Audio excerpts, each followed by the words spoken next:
Good morning, kids. I mean, it's really early morning. It's a little bit after 7:30, and I'm up bright and early on this Friday morning, and I'm going to do some baking.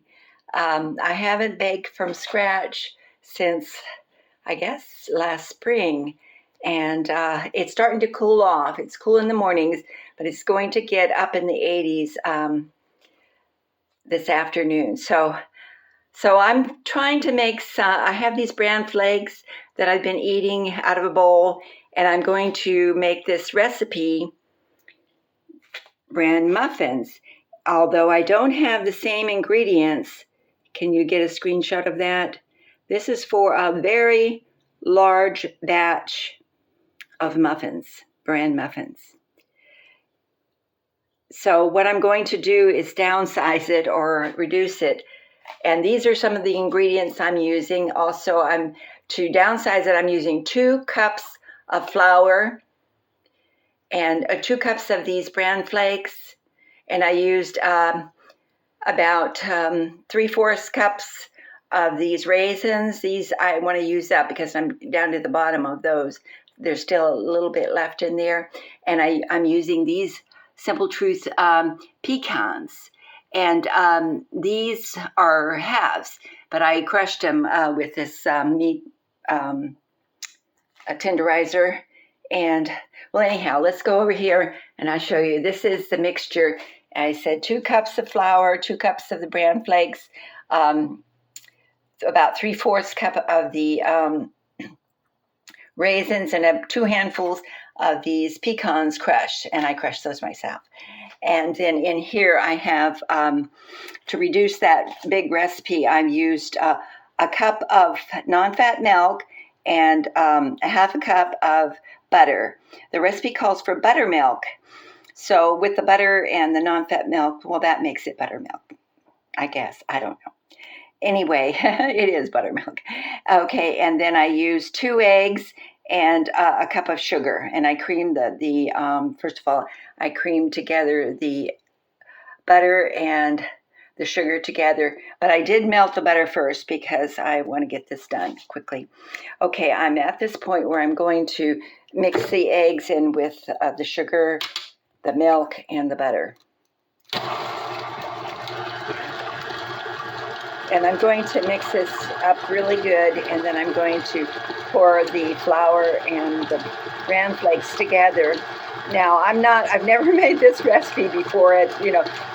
They say you can either freeze the muffins, which I'll probably do some of them for another time. I'm planning to have them this weekend for breakfast.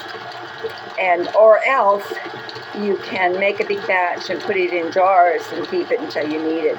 But I don't think I want to do that because I don't know how long, sometimes I'm busy and I forget to use things, and I just don't think that's a good idea. Okay, I think that's in a pretty good way. So the next step is to go ahead and pour that in, and you can see I really can't do that. I have to use both hands, and I'm using one hand to hold the camera. So that's what I'm going to mix together, and then I'm going to bake it for 15 minutes or longer. I'm going to test each one with a toothpick, or one with a toothpick before I finish baking it. And I have my oven set for 400, and it's not quite there yet. So I have time to mix that all together. And then I'm going to put them, I'm a little bit, I did the baking before I did the pans.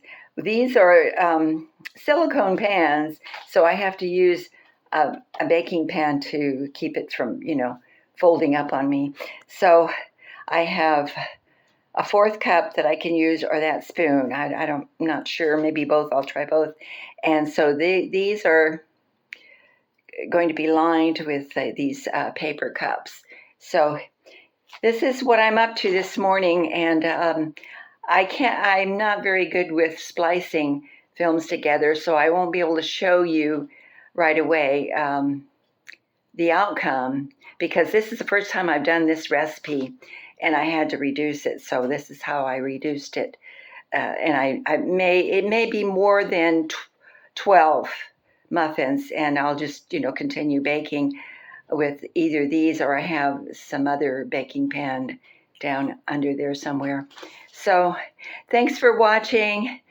Maybe I'll come back in a short and show you what the muffins look like. Hope they turn out right. If they do, maybe I'll go through this with another camera and try to download it into my computer. Anyway, I'm computer challenged, and this is all kind of difficult. I have a lot of experience cooking. I started cooking. My dad was teaching me how to cook when I was 17. My dad was a wonderful cook. My mother had some good cooked country, very country, because she was raised on a farm and it was different. Life was different back then. And she taught me a few things too. Well, anyway, I hope you have a wonderful day. Please like and subscribe. Bye now.